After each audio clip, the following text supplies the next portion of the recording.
Hey guys, welcome to first, second, third, fourth STEM class.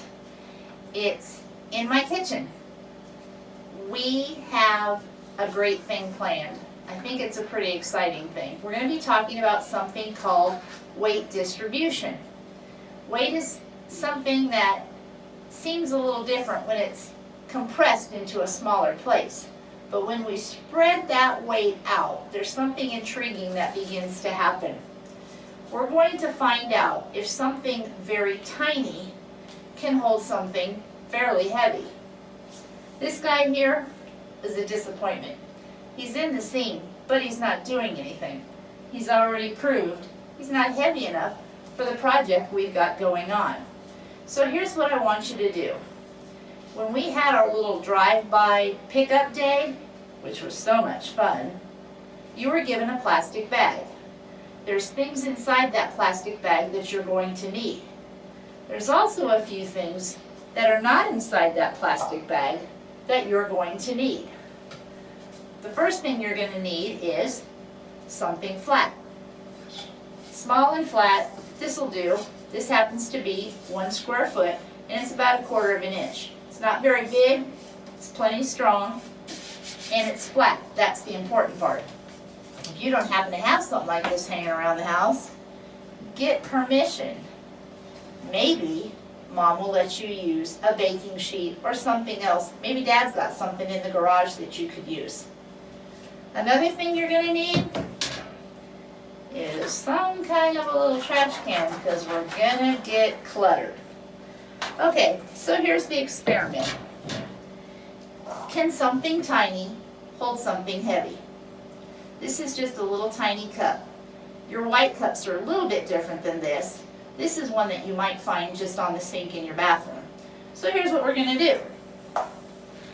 Can that cup hold all of this? Let's see.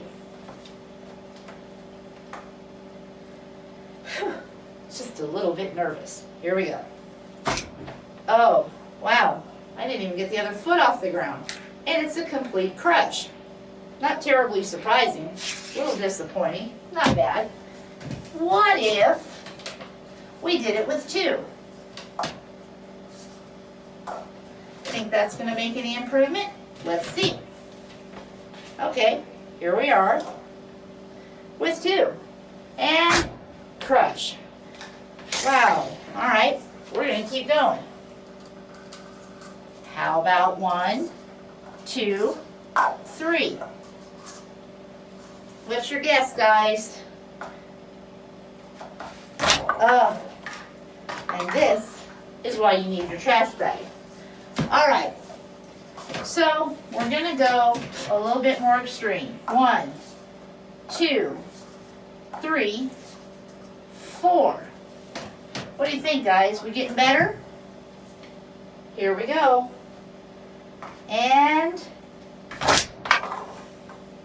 wow. Maybe, just maybe, there's a little more weight than we're willing to admit.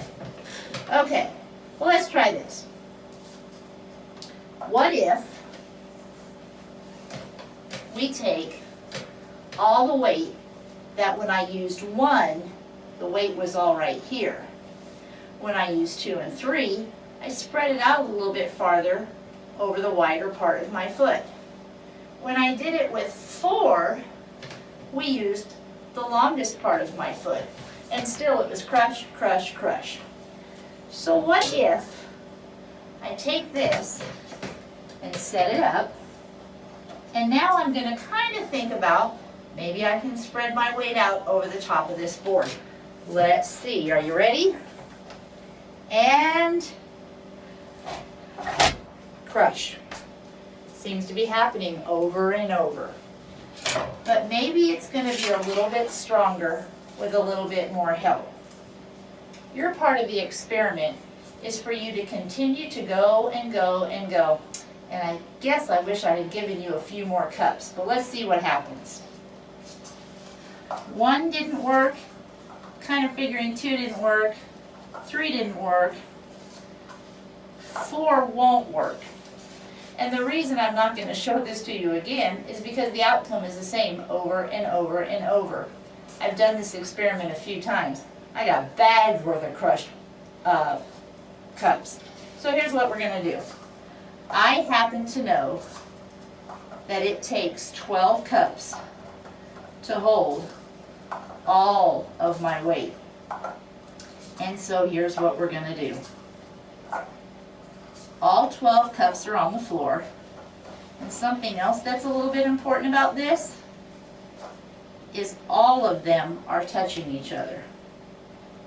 I'm going to put the wood down. And now we have all the rows touching each other. And here we go. Get my balance, because that's an important part of this. And ta-da! It works. So here's the math part of this. You have to be able to tell me how many cups did it take to hold your weight. Then I want to know how much weight did each cup support. You're going to have to know a few things. What is your weight? How many cups did you use? And what does the word each mean in a math equation? How much did each cup hold? You 4th and 5th graders, or excuse me, 3rd and 4th graders, you're going to know how to do the division on this. Some of you 2nd graders might be learning how to do the division on this. 1st graders, ask an adult. They'll help you figure it out. All right, guys, I hope it was as much fun for you, or will be fun for you, as it has been for me. Love you guys. See you next week. Bye.